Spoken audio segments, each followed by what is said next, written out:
Hi, welcome to another Malicious Compliance episode of StorytimeGuru. In this episode, we will read 3 of the best malicious compliance stories. Our first episode is titled, Don't Be Karen If You Don't Want to Look Like Karen. Our second episode is titled, Teacher Gets Exactly What She Asked When I Turn On My Camera. Our third episode is titled, Graybeard Trucker Just Wants a Place to Sleep in His Rig. Hope you like it. If you like my content, please support my channel by clicking like and subscribe, and don't forget to hit the notification bell. Don't be Karen if you don't want to look like Karen. Posted by Puzzleheaded Dirt 78. So I remembered a story of malicious compliance, as recounted to me by a good friend of mine.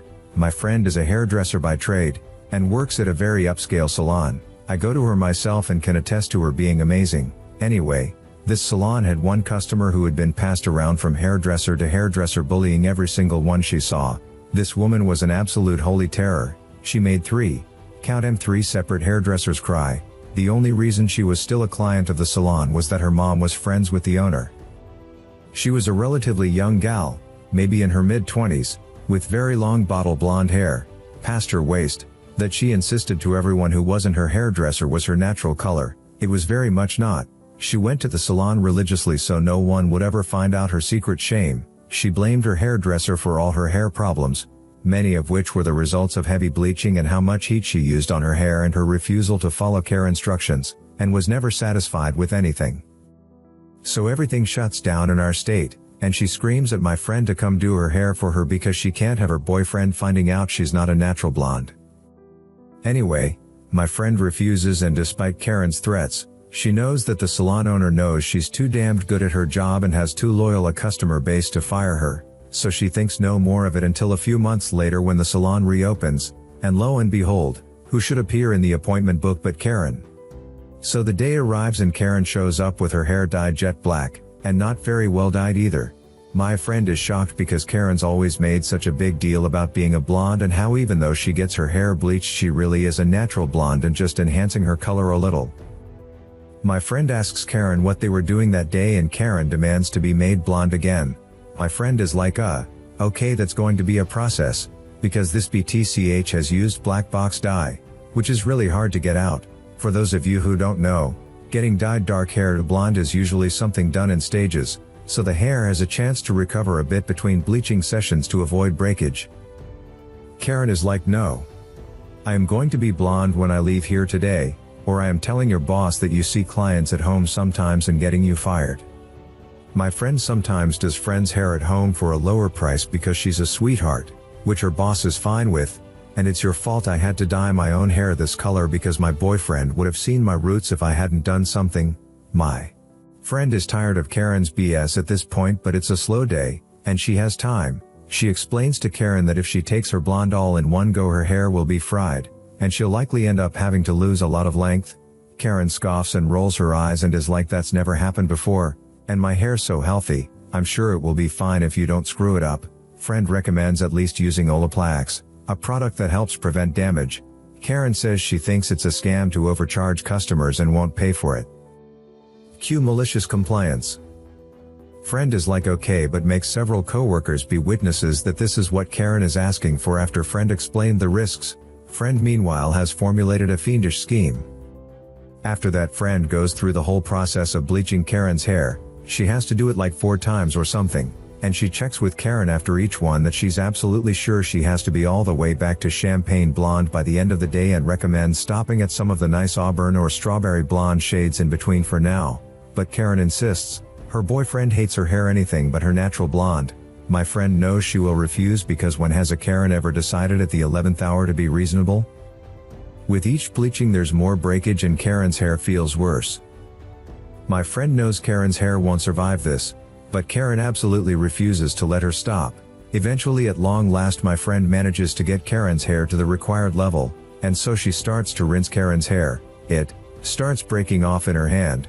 The length of her hair is melted, fried, destroyed.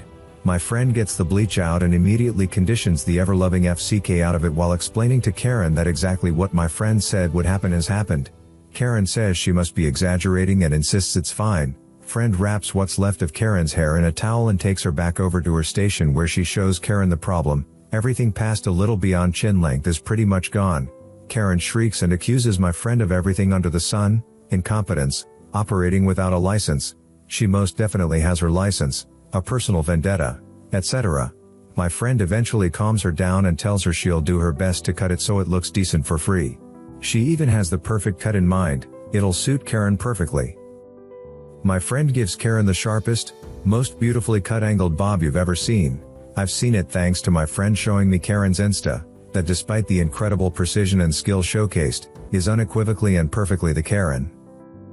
Blown out and styled to "Can I speak to the manager?" Perfection. Karen starts crying. Because the cut makes her look 40. She wants to speak to the manager.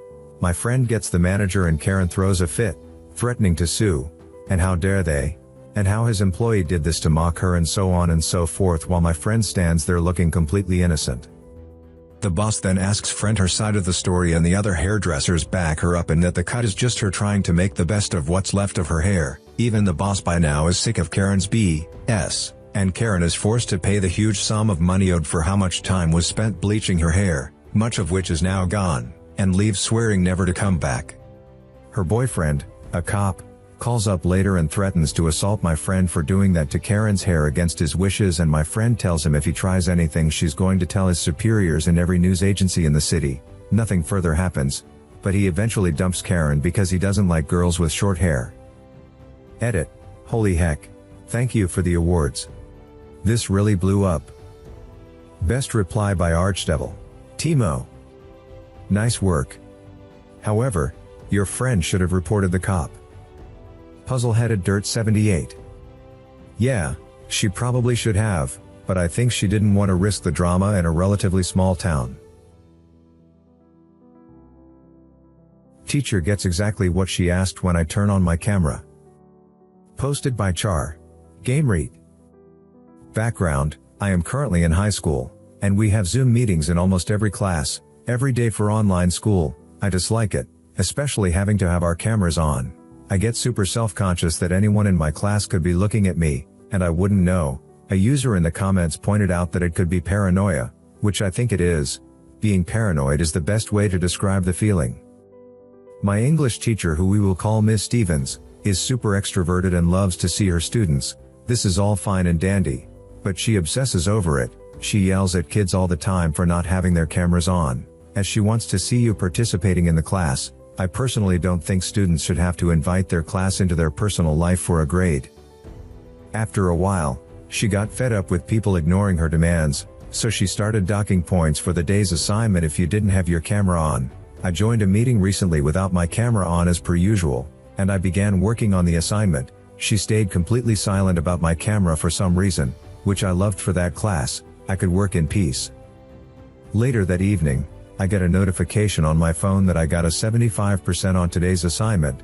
This was terrible for me, because it took my grade in her class down to a B, and I lost my 4.0 GPA. I emailed Ms. Stevens and asked if it was a mistake or anything. She said something along the lines of "I need to see you participating in the class, and because I couldn't, I felt it was necessary to deduct 25% from your grade."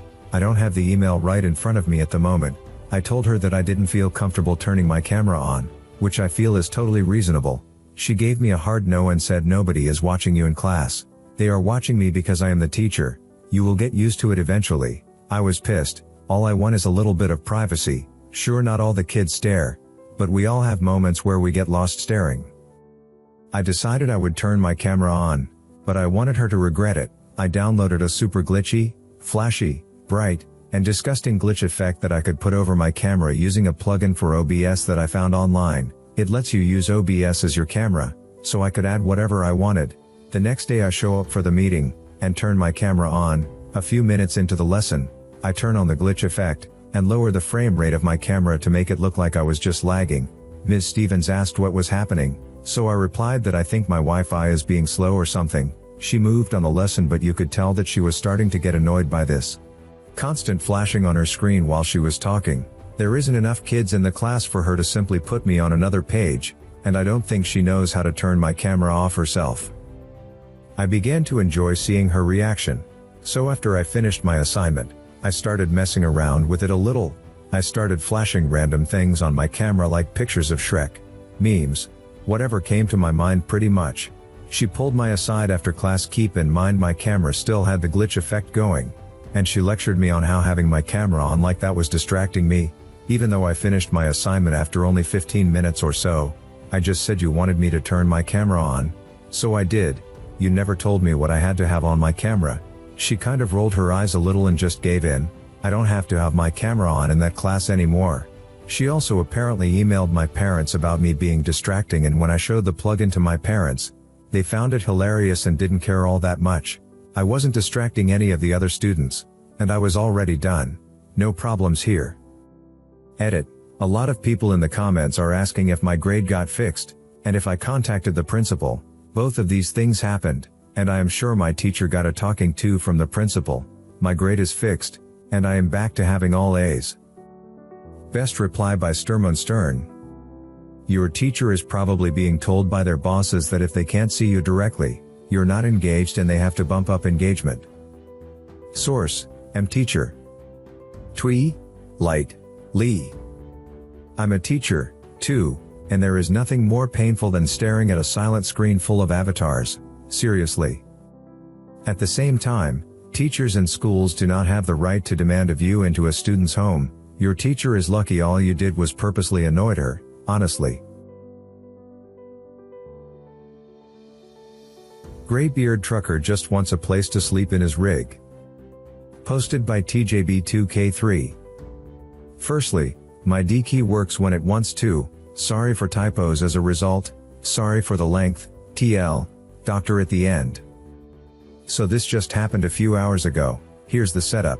I work as a service writer for the service department of a semi-truck dealership located at a highway exit where there are many such dealerships and truck stops. As such, we have a policy that trucks can only be parked in our front lot for an hour, and there is no overnight parking. This is very clearly posted. Our participants are me, my grumpy old retired U.S. Marine coworker we'll call Thomas, and the slick gray-beard truck driver we'll call Don. Something I should share about Thomas is that he loves to chase off trucks that park too long on our lot, so I didn't even take notice when Thomas went to tell off yet another driver. This time was different though. This time the driver didn't just leave. Instead, he comes in with Thomas in tow behind him walking right at me. Now Thomas has been with the company about 20 years. I'm new by comparison. Don introduces himself to me and begins to tell me how he works for the company that delivers trucks to us. And he is the guy who picks up the Z-bars they use to link the trucks together. If you've ever seen trucks on the road stacked up on each other, the Z-bars are how they are able to link the trucks like that. Anyway, he's insisting that he's parked out there to sleep for years. Nobody has ever said anything. This is strange since Thomas works nights, and he would notice. Whatever, that doesn't matter. Thomas is right and the signs don't say no parking, unless you're a vendor. I explain that to Don. Don pauses and looks past me to our lot full of trucks to service, and asks the magic question. So, what the hell do the drivers that have trucks in for service do? I tell him that if the truck is in for service we allow the driver to sleep in the truck as long as we are open. We are open 24 hours a day, except on weekends. Don, without a moment's hesitation, looks me in the eye and says, I need my truck greased, I'll be right back. It was all I could do not to burst out laughing. As he was walking to the front door I look at Thomas. He is livid. However, what has just happened is 100% okay according to company policy. The best part? Don had a trailer on his truck, so he had to park it. I had to inform him, per standard procedure, that I cannot put his ticket into the shop until he comes and tells me what spot he is parked in. I left work 2 hours ago. I never saw Don again. I suspect he's sleeping like a baby with a huge grin on his face right about now.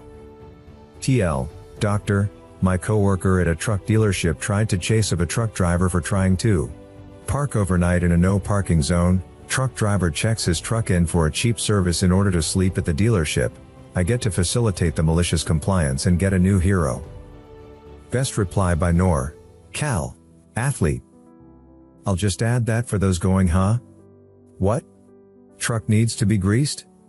On heavy equipment, due to the heavier loads and extended usage, there is a distinctly different procedure for service. One key aspect of your preventative maintenance checks and services is grease points.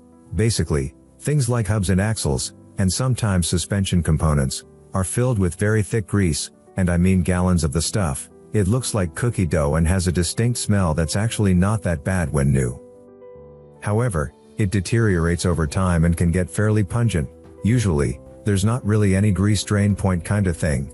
Standard practice is often just keep pumping till it overflows a bit and then you know it's good. Even with a powered grease gun, there can be dozens and dozens of grease points to hit on a big rig, taking hours to complete, and God help you if the powered pump breaks and you have to do them all by hand.